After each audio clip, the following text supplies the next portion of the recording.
Hello everyone. आज हम एक और छोटा सा टॉपिक डिस्कस करेंगे। डिफरेंसेस देखेंगे SpO2, PO2 और SaO2 में। तो as we already discussed SpO2 क्या होता है, लेट्स ब्रेक डाउन। S से है सैचुरेशन, P से है पेरिफेरल पार्ट्स में जो हम देखते हैं, और O2 है ऑक्सीजन। तो पेरिफेरी पार्ट्स में कौन कौन से आएंगे हमारे? As we know, finger tips, second nose tip, third ear pinna, fourth toes, fifth forehead. तो हमने SpO2 पहले भी डिस्कस किया हुआ था पिछले वीडियो में कि हम इसे कैसे मेजर करते हैं, मतलब बेसिक कॉन्सेप्ट क्या है SpO2 का, हमने लास्ट वीडियो में डिस्कस किया था। तो अब देखते हैं कि ये पता ही है कि ये मेजर किससे होता है SpO2। We measure SpO2 by using a pulse oximeter. ठीक है, so will write it down. Pulse oximetry, okay.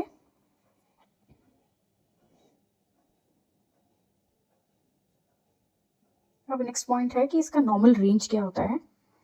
तो normally SpO2 between anywhere between 94 to 100 we consider it as normal.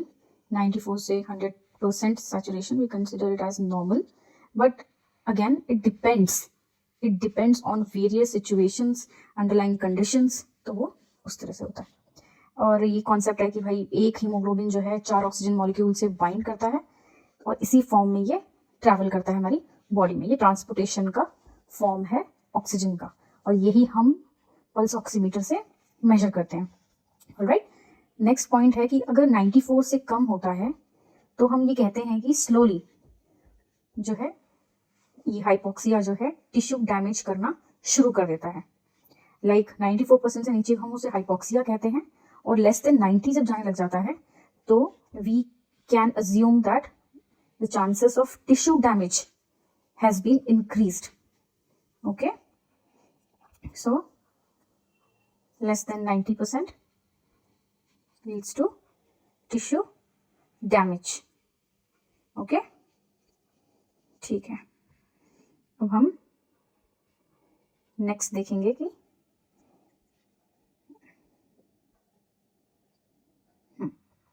So next है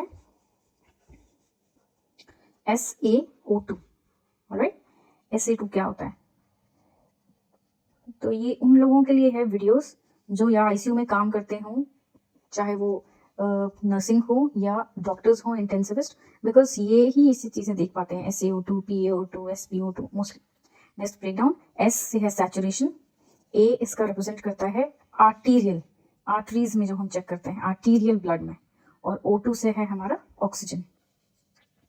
okay, O2 से है oxygen, just like SpO2 में था वही same.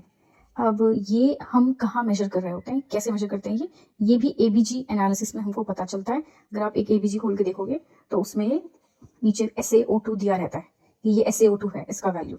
Okay, तो ये SaO2 है। इसकी नॉर्मल रेंज कितनी होती है? सेम 94 से 100। ठीक है, अब ये भी सैचुरेशन है इसमें, इसलिए ये भी परसेंटेज में ही होगा, 94 से 100%।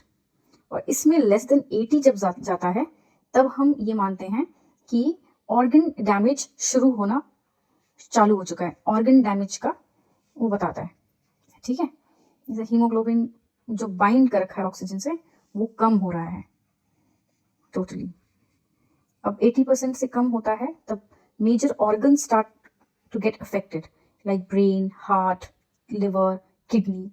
तो ये जो ऑर्गन डैमेज है वो रिप्रेजेंट करता है SaO2 value which we see in ABG analysis.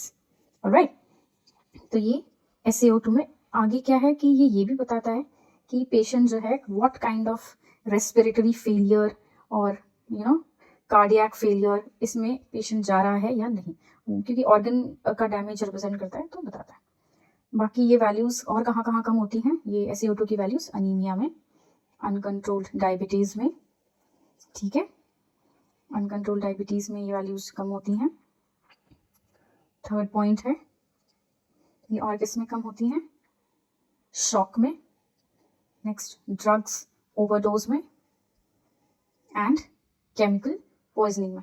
तो इन सब में भी ये वैल्यूज कम होती हैं। ये तो हमने देख लिया SaO2 के बारे में। एंड द लास्ट टॉपिक इसमें है PaO2। तो हम जिस तरह से हमने बाकी टर्म्स को ब्रेक डाउन किया था, वैसे हम PaO2 को करेंगे, जिसमें कि P represents partial pressure. P represents partial pressure, A arterial blood, and O2 as common oxygen value. तो partial pressure ये एक टर्म जो हमें याद रखना है, PaO2 में वो प्रेशर बता रहा है। Again now how PaO2 is measured, ये भी हम जानते हैं कि ये भी हमें ABG एनालिसिस में ही पता चलेगा कि PaO2 की वैल्यू कितनी आई है। ठीक है, अब ये जो PaO2 है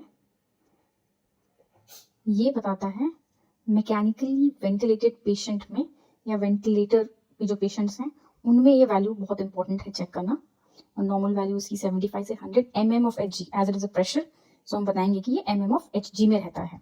75 से 100 नॉर्मल है, mm of Hg, okay, that is PaO2।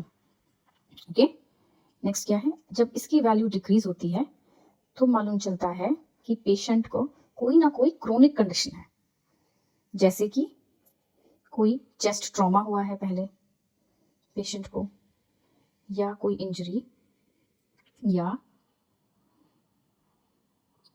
Patient cystic fibrosis जो कि बचपन से बीमारी होती है, या एस्थमा जो कि मोस्टली बचपन से होती है, या फिर congestive heart failure. In chronic conditions में इसकी वैल्यू कम दिखती है। जैसे अब नेक्स्ट देखेंगे तो Guillain Barre syndrome, iron deficiency anaemia, ये सब क्रोनिक कंडीशंस हैं। इनमें पार्शियल प्रेशर जो है वो कम होता है। तो any doubt over it you can